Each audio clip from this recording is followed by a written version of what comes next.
What's going on, everybody? Eric Lindquist at Stokastic coming to you with your PGA DFS first look for the Valero Texas Open. Hit that like button, subscribe button, notification bell as we get going.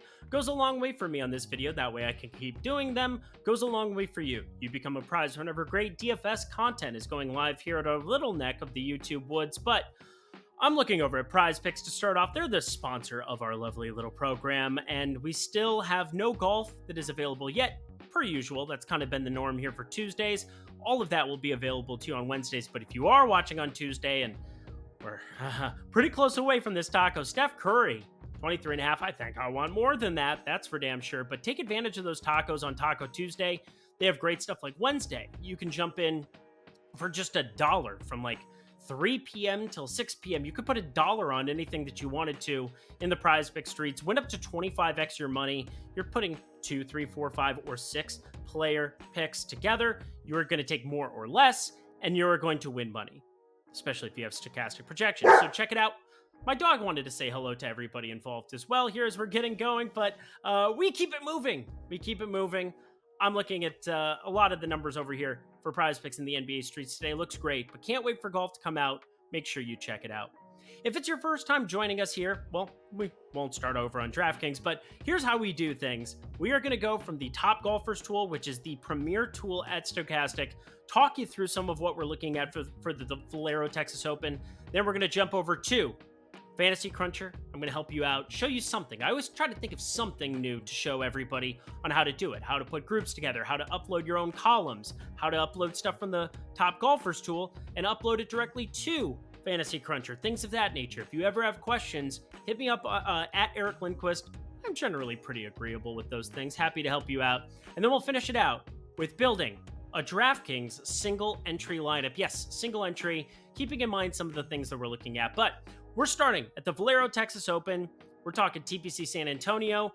A lot of different skills types. I mean, Charlie Hoffman, not exactly a bomber who's going out there and competing every single time, but a lot of iron play. You can find some chipping and putting here for sure. You got to make putts in some of these, but iron play for sure. The premier part of what I'm looking at here, and right from the get-go, the guy pulling the most ownership on the entire week, no doubt about it, is going to be Tyrrell Hatton. It's not all that cost prohibitive, even at 10-9 to make him work. He is the favorite for the golf tournament, plus 1,300 is the best number available. That's over at FanDuel right now. But Tyrrell Hatton, the iron play has just been off the charts good this entire year. There's no question about it. 8.4 strokes he gained at the Players in that second place finish. That final round Sunday, 65 was pretty good too. Fourth at the Arnold Palmer, 3.8 strokes gained with the approach. Sixth at the Waste Management. He lost 1.1, finished 40th at the Genesis, lost a little with the putter there too, but putter and iron play together, it's going to be tough to fade him, that's for damn sure, but it's not an elite player like that of Scotty Scheffler or Rory McIlroy, guys that you would just expect in a field like this would go completely batshit crazy and finish, they'd be plus 300, plus 400 coming into this week, something ridiculous like that. But Tyrrell Hatton is still the quality, the class of this field, I believe, and I think a lot of the field does too, based on that ownership. I will definitely have some. Hard to get away from a guy who, carries the only win percentage close to 5% here. But the guy underneath him here, I'm surprised isn't pulling more ownership. This is the Corey Connors time of the year. He's finished 3 straight Masters in the top 10. Yes, top 10 in 3 straight Masters. That's next week. We're going to be talking a lot about that this PGA first look. You're going to want to watch it then? I don't know who I'm talking to. If you're watching it now, you're definitely going to watch it for the Masters. But Corey Connors is just a guy that pulling less ownership than Ricky Fowler. Hideki with the neck injury. I think this comes up a little bit, but we'll see. I think people are a little bit nervous about the injury risk there, but last time people were worried about injury risk with Hideki Matsuyama, he went out and won the Masters, so you probably needed to have him then. Just throwing it out there. He's had a lot of injuries since then too, but primarily this neck injury, I think he's going to be just fine if he is indeed teeing it up. Wants to get some reps before he goes to a golf course that he's won at, that being Augusta National. Seems like a good one you'd want to go win a golf tournament at, but Corey Connors, I am in love with for tournaments. I think if we go to the single entry builds, you'll see Tyrrell Hatton, Connors. I don't think it's all that crazy to have a little bit of both in those single entry builds, but I'm leaning towards just getting to Corey Connors leaning on him, having that be the guy that I start a lot of my builds with. We can look at the negatively leveraged players alongside of it. Nikolai Højgaard, I like a lot at 8K, but so does the field, and the optimal percentage is pretty low. And he finished second at Corrales last week, but it was the Corrales, let's be serious. Not that this field is exponentially better than that, but like, it still is, so want to just throw that out there. I feel like Nikolai Højgaard is going to be somebody that you want to be invested in. I think he makes, this is something Ben says a lot. Ben Raza, my buddy, over at the Odd Chopper Golf channel, says that they make a better bet than a DFS play, which sounds counterintuitive, but I think what he's getting at is that the ownership is just really, really high. Had to cough. The ownership is really, really high, and so you want to find paths to still invest in that player, and the odds generally are pretty efficient, whereas this is a little bit inefficient. You're just seeing such negative leverage. The second most negatively leveraged golfer, and I want to play Hatton. I'm not going to be giving up Hatton's iron play on this kind of a golf course, so it is what it is. Same thing with Ricky Fowler, Siwoo Kim, tons of negative leverage going their direction, but part of that is because it just gets uncomfortable in the 7-8K range like most of these weaker field events do. We do see Will Gordon, which, again, the field has just gotten so much better at identifying players on the rise. Will Gordon, Andrew Putnam's been around for a little bit here, but Aaron Rye is probably the other piece of chalk. I don't know why I said it like that. Piece of chalk. There we go. No lisp. That was good. He's the only other piece of chalk that I'm really able to eat here because of that iron play. And I think he does pair with like a Tyrrell Hatton, but that's kind of his bread and butter. When we've seen Aaron Rye succeed here he's succeeded a lot overseas, coming from England, played well in the DP World Tour, European Tour. Hasn't put it together the way you would want to see in America yet, but when he does, it will be iron play. That is his premier part of his golf game. And Davis Riley, this is a little weird to me, how many people want to be betting him and playing him at 20% this week. I like Davis Riley, don't get me wrong, but there are so many players who look like Davis Riley to me who are $1,000 cheaper, like a Ben Griffin, a David Lingmerth who's playing really good golf. This isn't very indicative. This isn't very nice. David Lingmerth has been balling for us. Talked about him in single entry. David Lingmerth played good at the Valspar, from my understanding. He played really good, obviously, at TPC Sawgrass. So let's find the old box score here, shall we? I don't know why my internet's so slow. Yeah, 27th at the Valspar, T6 there. A little bit of negative leverage going there, but nothing that's too crazy that I can't get to a little bit. But let's look at the positively leveraged players, because you're going to see a little bit of a trend here. Injury risk, can't putt, past his prime. Here's where I'm really starting to have fun. Tyler Duncan, I think, is a great play at 7,200. I feel like Dunkin' Donuts is going to be somebody that I have to fire up in some capacity, seeing as he has a 5.7% optimal percentage and just nothing really happening there. I can't even look at Cameron Champ's name. It makes me disgusted. Watch him win now that I said that. But Stewart Sink, the kitchen sink. What a great nickname. Go Tiger. But Stewart Sink, this is a little bit uncomfortable. I mean, he's pulling absolutely no ownership. We saw him have some really, really nice form here over the course of the last few years, but hit a little bit of a speed bump of late here. 6,800 though, weak field event. I think this is kind of the times to take shots. Just like, I think this is the Pierce and Cootie, Texas, UT, hook 'em horns, all that crap. 6,900 for him there. Looks real good if you're going to have that talent really start to come to the forefront. Started to put together some nice rounds there in times. We saw him make the cut at the Honda. Him and his brother played together. Well, they didn't play together, but they played in the same event. Why isn't Cootie showing up here? 6,900. I know he's there. I know he's there. Just trust me. Did I look at this wrong? Cootie, 6,900. I feel like I'm taking crazy pills. Does anybody else see him? There he is. Oh, he's gonna die there. Yeah, these aren't good. Corn Ferry Tour miscut, that's not good. Valspar, he played really good at the Arnold Palmer. I think that probably played into some of it. Honda was whatever. I'm just saying, the pedigree is there. I think we want to take some shots there. 6,900, positive leverage. Yay! Top golfer's tool for at least liking him. And to finish it out, let's go to the most popular players once more. See where these pockets of owner I don't know what that was. Where some of these pockets of ownership are falling. I like Alex Noren, 8,800. A little bit of positive leverage going his direction. Seeing this green column over here, we've got Matt Wallace with negative leverage, but Austin Eckroat, Eckgoat, as he's better known, starting to show a little bit of form. About GD time, that's for sure, but positive leverage going his direction at 7,100. I feel pretty good about that. Even though he's pulling a little bit of ownership, still some positive leverage. And then, got to give the mandatory shout out on this golf course to 7K Charlie Hoffman. Positive leverage. Oh boy, am I nervous about how much I might actually have of him and Akshay Bhatia. Now, Bhatia, he's younger, negative leverage. It's kind of a shot on talent. But Charlie Hoffman has played this golf course so well. He's playing so terrible, though. I don't believe in course history nearly as much as what I do current form, so that's a problem. But the course history is elite beyond elite beyond elite. Former winner here, 2 seconds within the last 5 years as well, including 2 years ago, that final round where he was alongside Matt Wallace, and then winner Jordan Spieth.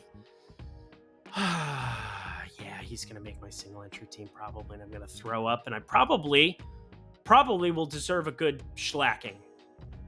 Eric Van Rooyen, EVR, shout out him. A little bit of negative leverage, but nothing crazy. Not as much crazy as Will Gordon. And hey, Eric Cole, back in the world. People are playing him because he played well one time at the Honda. But that does it for the Top Golfers Tour. What am I talking about today? Top Golfers Tool over here at Stokastic. It's phenomenal. Find this positive leverage. Things are going to change between now and tomorrow.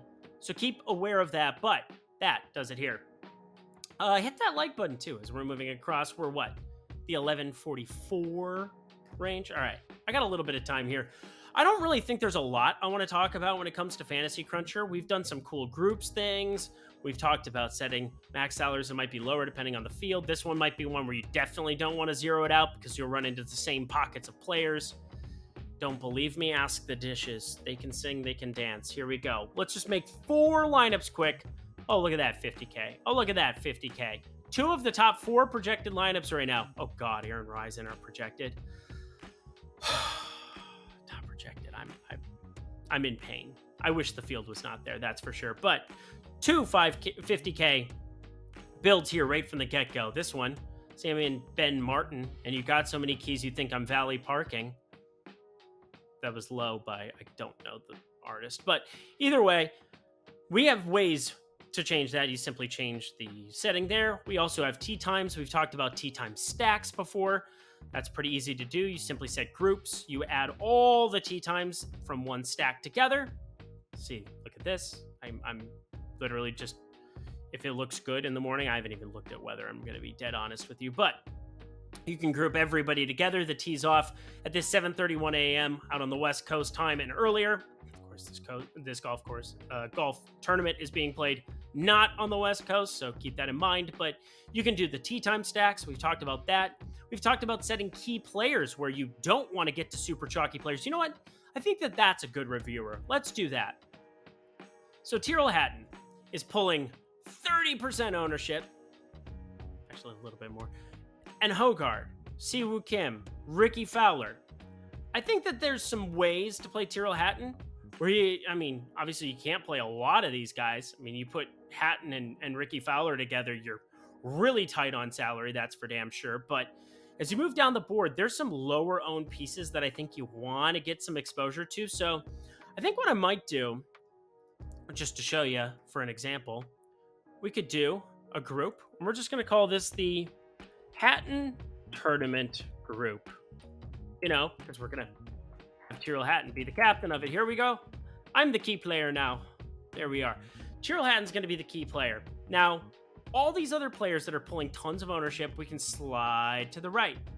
We can group by ownership. I'm going to add Hogard, Kim, Fowler, Riley, Todd, Gordon. I can't believe Brendan Todd's pulling more ownership than guys like this. We're going to just simply go and add everybody that is in the top. Anybody pulling double-digit ownership. There's a quicker way. That's if you go to the bottom and click on it this way, but why be smart when you can work more or something like that? I want to simply go to at most. So we have this key player. It's Tyrrell Hatton, 10-9. Now, a lot of these players are expensive, but we have some Ben Martin, 7,100 there. We have Andrew Putnam, 7,800. Will Gordon, 7,200. If any key player is used, then use at most 2 players from this grouping. That's going to guarantee me 3 players that have less than 10% ownership. See how that works? Not too difficult. So we have this group set. We are ready to rock. Let's say I'm making it for the $3 20 max. I think that that's a tournament that a lot of people play. A lot of you listening play. You're going to do mini max stuff. Maybe you don't need to be that exclusive if you're going to be playing that, but for sure in the 20 max, I do not want more than 3 of these guys together. That is just like a definite no-go for me, because you run into 4 and you're running into so much overlap and you're running into problems, and it is what it is. Yeah, everything looks good there. I was going to add a tiny bit of randomness. I'm going to just do this. This is not very much randomness at all when you're doing normal distribution randomness, for what it's worth. You know what? Next time, I'm going to talk the difference between classic randomness and normal distribution randomness for sports like golf, higher variance outcomes. 68, 95, 99.7, talking from standard deviations from the curve. That's a conversation for a different day. I love math. I also love crunching lineups for you. So here we are. Hatton, only 35% of them here. Very, very flat exposures, but my friends, oh, these look nice. Oh, this doesn't look good though. Luke List, get out of my life. You break my heart, kid. This looks nice. Again, nothing crazy in terms of ownership percentage, but like way better lineups than you'd be running into if you're going to have a ton of these pieces. Now, I didn't set an ownership cap. I didn't say, oh, I can't play Corey Connors and Siwoo Kim and anybody who's there together. Ryan Gerard, good Lord. Don't forget to remove all the players under like 6,500. Probably you'll do that again this week. But so many ways that you can just limit the amount of ownership you have in your lineup like instantly without too much work, and not enough people are doing this. Woo, woo, woo, Brandon Woo. I love this lineup. Oh my Lord. I'm in love. I said I didn't like Davis Riley, but I like Davis Riley when I have Woo, Eckroat, and Palmer together that are all pulling less than 11% ownership when you add them all together. Let me do the correct math. Less than 13% ownership, but you know, whatever. It's really good stuff. So that is what you can learn today. Make sure you can use key players, and hey, let's say that you want to build some more lineups where, Eric, I don't want to deal with that. Simply disable the group. Group is disabled and will not be used. You could do this for specific players where it's like, all right, I'm going to build around Corey Connors and I'm going to have, you know, minimum, or I want to get 2 of these chalky players together. You could change this to at least 2 or between 2 and 3 players. You could do things like that. So lots of ways that you can mix up the groups. Whatever works for you. Again, the right answer is finding a group of lineups that can be unique, finding a group of lineups that fit what you're going for in the contest that you're playing in. So that was me kind of gearing lineups towards like a 20 max setting. And it didn't require that I took some massive stand. And I still think these lineups are pretty darn good, outside of I would remove a lot of the players that are leaking in that are sub 6,500. But otherwise, this looks like a pretty good flat exposure where I know these lineups are going to look... What you talking about, Wallace? I want to see these Wallace ones. Gerard. See, I don't want Ryan Gerard. He's coming up in everything. But there you go. Really quick way to make some 20 max lineups that are better than the average bear. So let's round this out, shall we? Going to the single entry spot on DraftKings, hit that like button as we do this. Talked about it before. Corey Connors. No way in God's green earth that I'm not going to be clicking on his name. I could start Hatton too. There's enough players in the low 7s that we can take shots on. Talked about Tyler Duncan. Talked about EVR. Talked about Lingmer. Talked about Eckroat.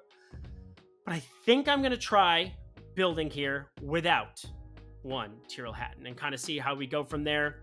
Like Davis Riley, way too owned for me this week. It's sad times to be alive. But yeah, Matt Wallace just put together the win here. We have a very, very popular Nicolai Hogard. We have exposure to pretty much anything we want to do up here because Connors pretty flat owned, whereas Hatton, Fowler, all pulling quite a bit of ownership.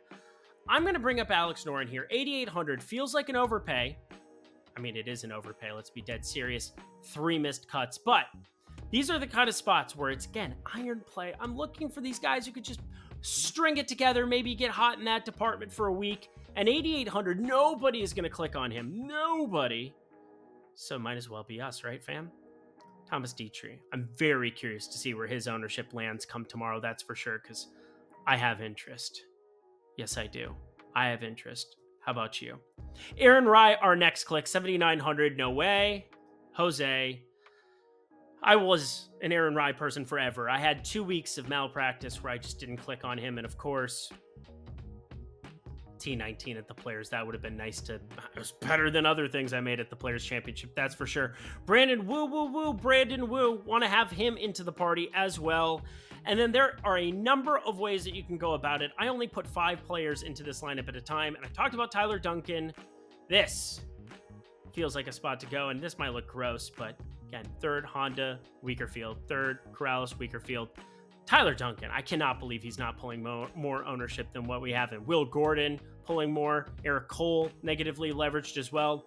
Tyler Duncan going to be somebody who's there. 8,500. Lots of players in this range that we can go to. We could go to my guy Dietrich, last week's winner at the Corrales. Matt Wallace, T7. He's gaining tons with the iron, so I'm just throwing it out there. Matt Wallace, I just don't want to click it and finish the lineup and do the whole thing, even though that's just like, it fits. I don't like that it has 50K flat out, but I don't think that'll be duped. That's for damn sure. So that does it for me here. Your Valero Texas Open first look. Don't forget to check out Live Before Lock, Ben Raza, my guy Jeff Ulrich. Check them out on Wednesday night starting at 8 p.m. Eastern time. Check out Prize Picks as well. Use promo code Lindy. Get yourself up to $100 first match deposit bonus over there. They'll have all of their golf stuff up for you on Wednesday. But I'm going to get myself the heck up out of here. Going to be a fun week, and then the Masters next week. Best time. What a time to be alive. It's so true. Until then, I'm Eric Lindquist. Best of luck in the PGA DFS streets at the Valero Texas Open.